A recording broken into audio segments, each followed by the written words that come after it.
कर्पूरगौरं करुणावतारं संसारसारं भुजगेन्द्रहारं सदा वसन्तं हृदयारविन्दे भवं भवानी सहितं Namami.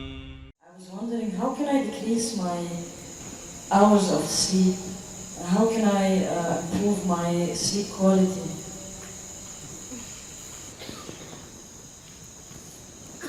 See, sleep is not a requirement in one's life. What the body requires is rest. Sleep is just one form of rest. A lot of people are beginning to think, in Tamil Nadu if somebody says, rest pannikaranga, means they're sleeping. Need not be, you can sit and rest, isn't it? Yes? You can stand and also rest. You're running, if you stand, doesn't it feel like rest? You're standing, if you sit down, doesn't it feel like rest? There are many ways of resting. The most important thing is, rest means you're changing the energy equation where consumption is lowered, production is going on at the same pace. So after a period of time, you feel rejuvenated because consumption has been lowered. Essentially, you're managing the energy equation. If you're in activity, the consumption is more. Whatever you're producing, it's not enough. After some time, you feel exhausted because the consumption has been heavy. If you lower the consumption and increase the production, after some time you feel energized. Suppose you're running, if you run a mile, after that you can't take another step, let's say. Oh, many of you have been running for Isha marathons, Isha Vidya marathons. After 42 kilometers, all right. Whenever. After a mile or two, you can't take another step. Don't eat anything, don't drink anything, just sit down for 10 minutes. Again you find rejuvenated, isn't it? All you have done is lower the consumption, production is still at the same level. So now there are ways to lower the consumption and increase the productivity also. So if you come to a certain state of ease, when I say ease, it's not something that most people will ever understand, because most people are not at ease. If you're at total ease, if the system is at total ease, everything is at ease, it is well rested, always it is rested. Because it's so rested throughout the day, if you sleep in the afternoon, do you see you can't sleep much in the night? Yes?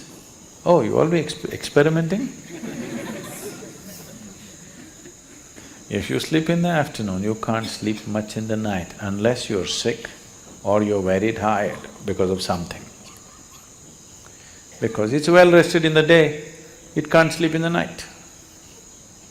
So you don't have to necessarily sleep.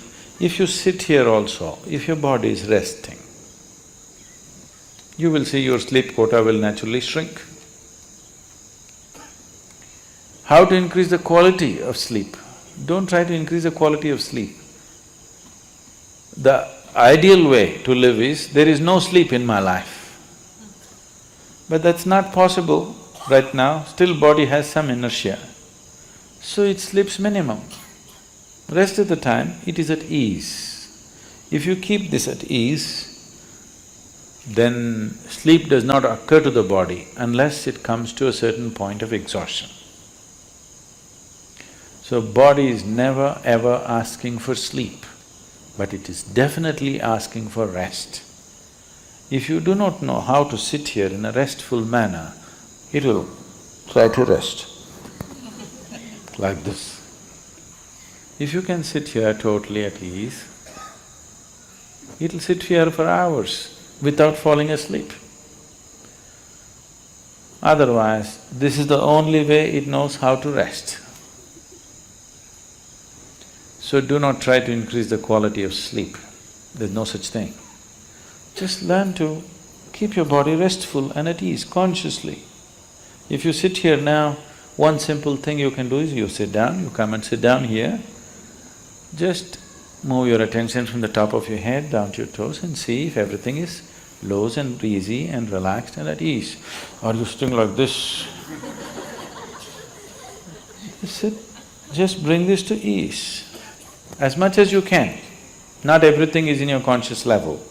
As much as you can consciously, bring it to ease.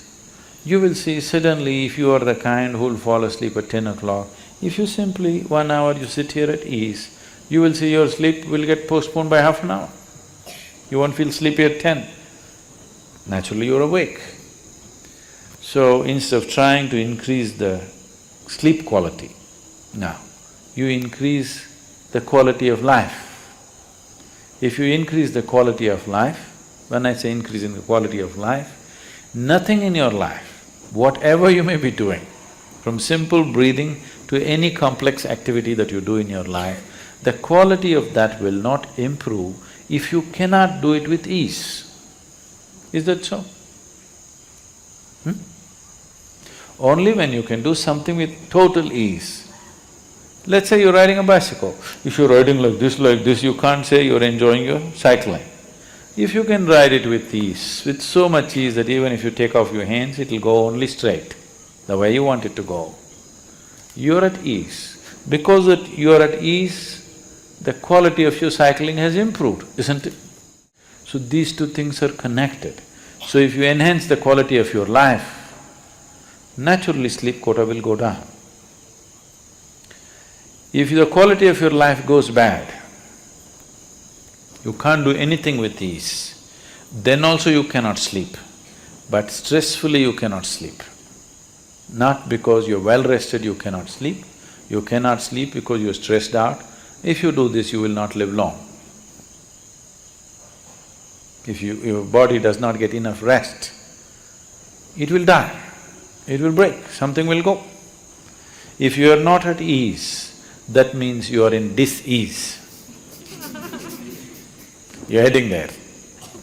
You are in dis-ease means you're in a certain state of ill health. But if we say you're diseased, that means you're dead.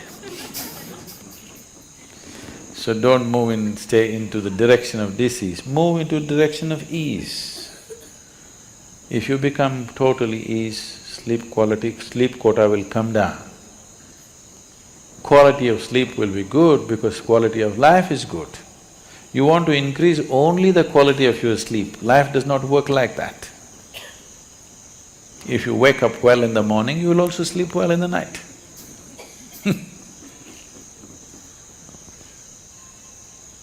There's a whole lot of systems to give this to people.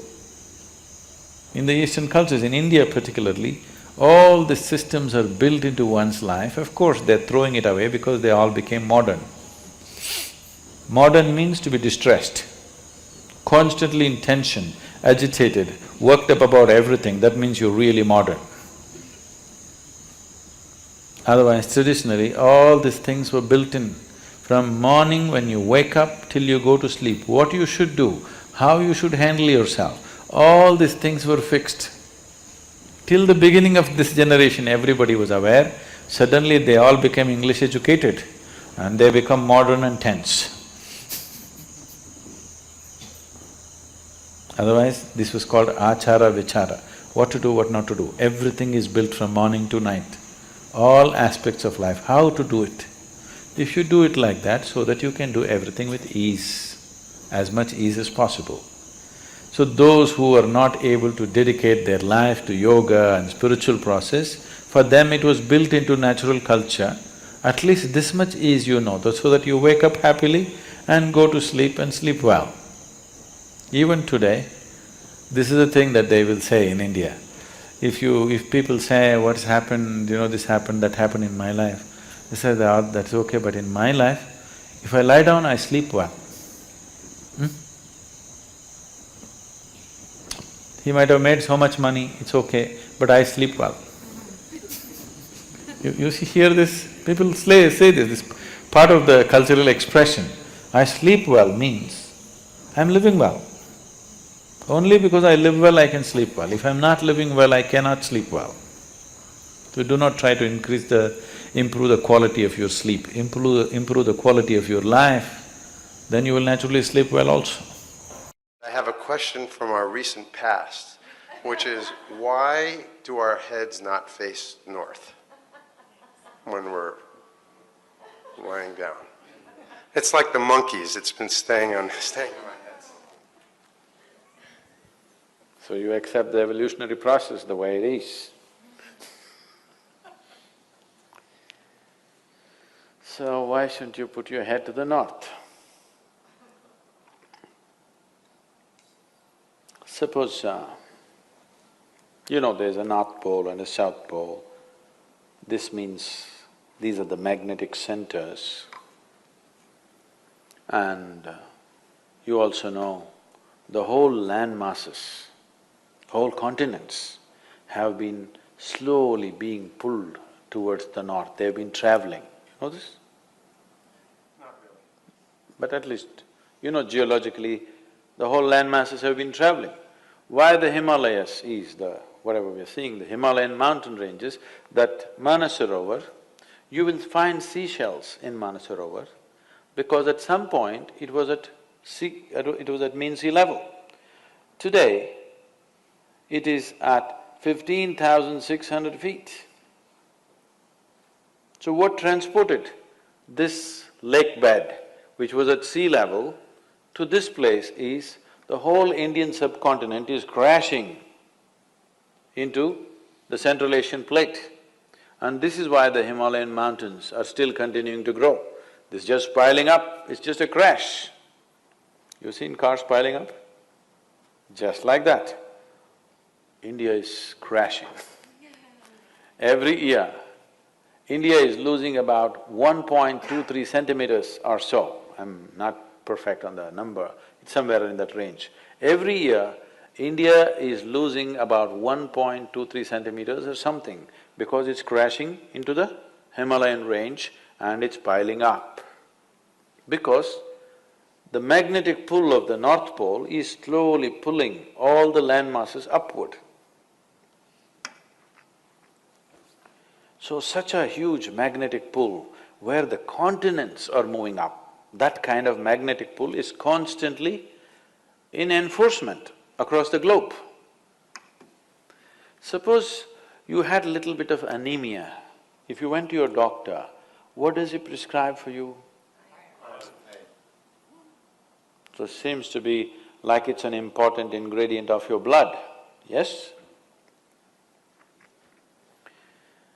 So if iron is floating around in your blood, and if I put a very powerful magnet to the top of your head, it is possible that slowly blood may start moving in that direction, isn't it? Let's say if it's a very, very powerful magnet, it may start slowly pulling it up because there is elements of iron in the blood. Your body is designed like this, that your heart, which is the pumping station of the circulatory system, is 3/4 of the way up, not halfway down, because it is difficult to pump against gravity, easier to pump towards gravity, so it's placed here. Generally, all the pipes that are flowing down are larger ones, what is going up are much finer ones. As it goes up here, they're almost hair-like. So minute that the circulatory system in your brain is such that if one extra drop enters there, hemorrhages will happen. People have strokes. So now you were like this, now you went like this. Already there is a little bit of imbalance in the system because heart was pumping, calculating the gravitational resistance. Now suddenly there's no gravitational resistance, you became like this, and now you put your head towards the north. Slowly, it gets pulled towards your brain. So one thing that could happen to you is you could have disturbed sleep. If you put your head to the north and sleep, you could have disturbed sleep, all kinds of dreams happening. If you are in your old age, it is possible that you can have a stroke or you could just die in your sleep. It's very much possible. Not that if you sleep one day you will fall dead. Every day, if your bed is arranged that way, that every day you are sleeping, put your head to the north, you are asking for trouble.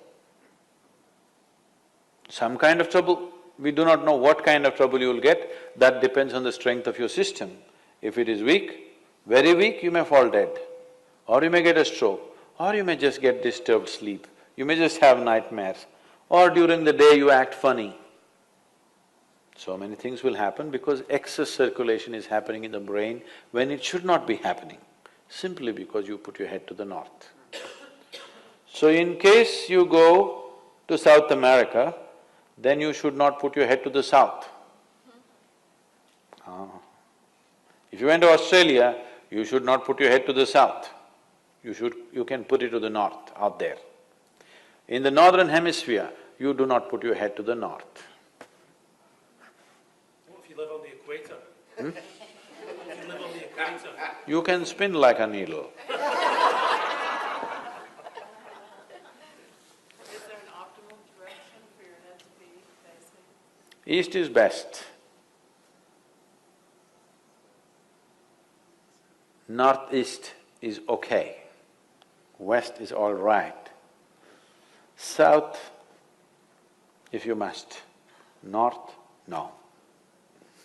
The word engineering essentially means to make something happen, something that we want, we will make it happen in the most efficient possible way. That's engineering. If you're doing it in horribly inefficient ways, that cannot be called engineering, isn't it?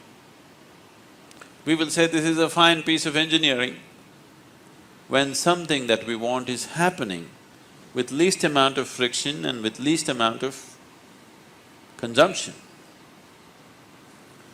So if you have a body that if you use it for 12 hours, it sleeps for another 12 hours, it needs 12 hours of maintenance. Sleep is maintenance time, you know.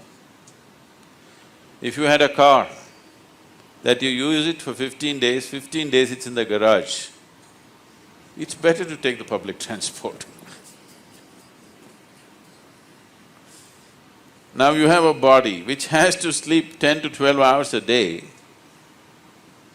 Now this is not an efficient system, it's not being managed properly. Probably the fuel is not good, maybe your engine is leaking. So is this all physical? No. Maybe medically you have been certified fit, but still, if you need to sleep 8 to 10 hours, which unfortunately people are saying, qualified people are saying is standard that every human being must sleep 8 to 10 hours. That's a horribly inefficient perception of what a human machine is, isn't it? This is the most sophisticated machinery on the planet, this human mechanism. If this mechanism is made such a way that half the time it's in maintenance, you cannot call it the most sophisticated. It's very simple. I will give you simply 3 things. Just do these 3 things, you will see your sleep quota will come down dramatically. Very simple things. Extremely simple things that you just do for 10-15 minutes a day, you will see your sleep quota will come down dramatically. I'll give you something else, another 3 things to do, very simple things. You do this, your food quota can be brought down to at least 30 to 40% of what you're eating, still maintain your weight, maintain much more activity than you're maintaining right now, and with much less sleep. So, you engineer something because you want to run it more efficiently. Running something inefficiently is not engineering. So I'm a mother, I have a job, and I have things to do. Whatever you are, it doesn't matter. Whatever you are, it's important. Whatever the nature of your activity, you're doing something because you think it's important for you. If you're doing something that's important for you, if you think your work is important, the first and foremost thing that you should do is you should work upon yourself. Inner engineering is a systematic way of working upon yourself, not just in the body, not just in the mind, not just in the emotional level, but all aspects, your body, mind, emotion and energy, if all these things are aligned and organized properly, this machine will work so much more efficiently. So the amount of sleep that you need, the amount of food that you need, the volume of rest that the body demands can be brought down considerably. At the same time, the volume of activity can be greatly enhanced and made more efficient and more effective. Especially if you're a mother, your responsibility is not just for making your life work well.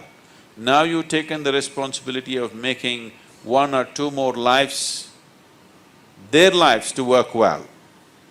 When you dare to take such a responsibility, I think you must do inner engineering. There is no choice for you. If you are not a mother, you could choose maybe. But if you are a mother, you have no choice, you must.